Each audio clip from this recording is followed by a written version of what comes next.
so forth. We're talking about the real world where this was intended to function in the real world. And by the way, we sit around today and we pretend that there could never, ever be a time again where anything that the Bible said about these things in the past would be relevant to us. Because we have grocery stores. We have food, electricity, water, houses. None of that stuff will ever happen again. I don't want to be the big downer dude. But you do know that the really crazy guy in North Korea has nuclear weapons, right? And you know the Iranians are enriching uranium. The Iranians are enriching uranium. That's really very hard to say.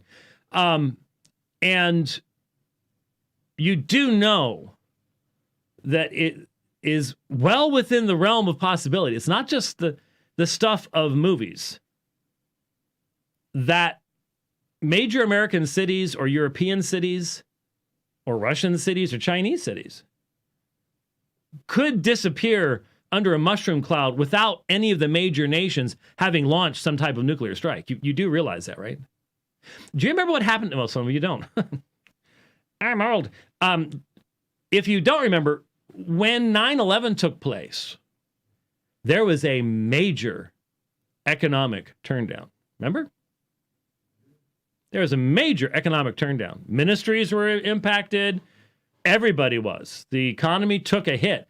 That was 3 buildings. What happens if Washington disappears? What happens if New York disappears? What happens if 10 cities around the world were to disappear under a mushroom cloud? What do you think is going to happen to the economy then? And when the economy goes, that grocery store goes too.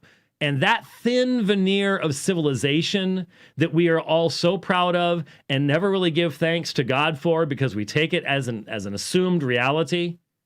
You don't think that could happen and we could be back in situations that much more mirror what happened long ago than what we've got right now? We've had an extended period of blessing from God. But we've also taken it very much for granted. And so the point is, what if you find yourself in a situation, you are a young man, you have a young wife, you have an infant son, and the choice is we're going to die together slowly and horrifically, or we are going to sell ourselves to become servants to someone who can provide our needs, and we will live. What is the Christian perspective on that? And there isn't any argument here. Because as soon as you go, well, we should just die together, you are now saying that the majority of the members of the early Christian church should not be respected for how they lived their lives, because there were a bunch of slaves in the early Christian church. The New Testament is plain on that. So you're saying they should have just offed themselves because they had it worse?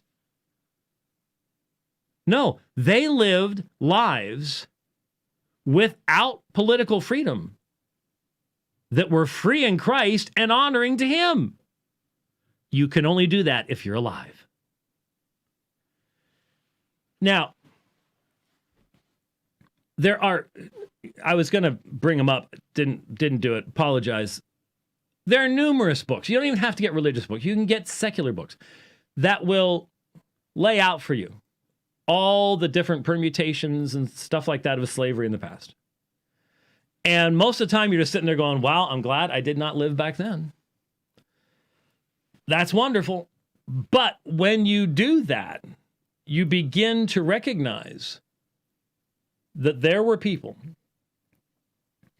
who made real contributions to this world, We may not know all of their names, but they made real contributions to this world because they lived their lives. Life is vitally important. Isn't there something in Christianity about life? The sacredness of life? And are our Chinese brothers and sisters who are in slavery right now to the Chinese government, are they less worthy? Should Chinese Christians, knowing that they're about to be in prison, should they kill themselves? Or do they go into prison, suffer by the grace of God, and act as a testimony glorifying God?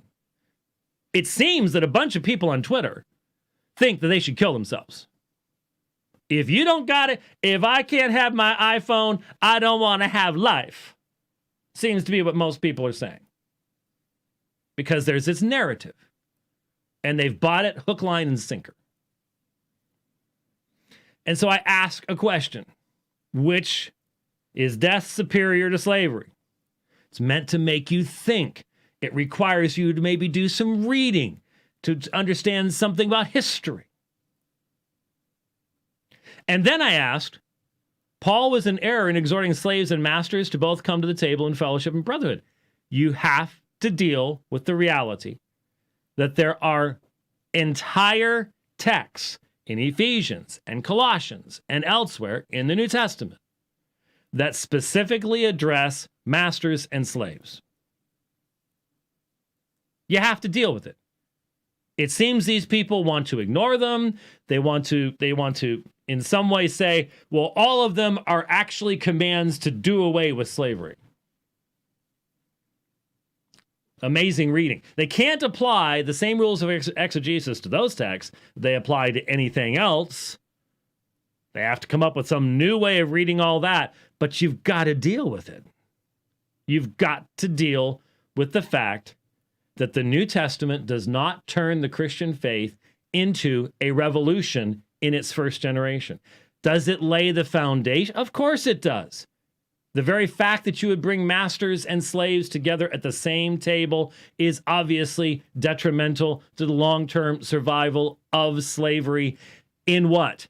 In a society where Christian values and morals become the standard. A lot of these people don't even have a theology that would ever believe that that could even happen. So you've got to deal with these texts. And so you have to answer the question. Paul knew slavery existed. He knew slaves. So why wasn't his first thing to say, rebel, take up the sword, fight? He didn't do that. He did not do that. He could have done that. His master didn't do that, so he didn't do that. Because he knew that life in Christ is eternal. And so you proclaim the gospel. These individuals are freed in Christ, even if they remain in chains, in abject servitude. I mean, you know there were slaves on those ships that Paul was on going to Rome. In the shipwreck, there were slaves. Paul didn't say, run, run, run. But he set them free spiritually. Well, that's spiritually. Yeah, and that is more important. Oh, no, he said it. Yes, I said it. It is more important to be spiritually free than physically free. Yes.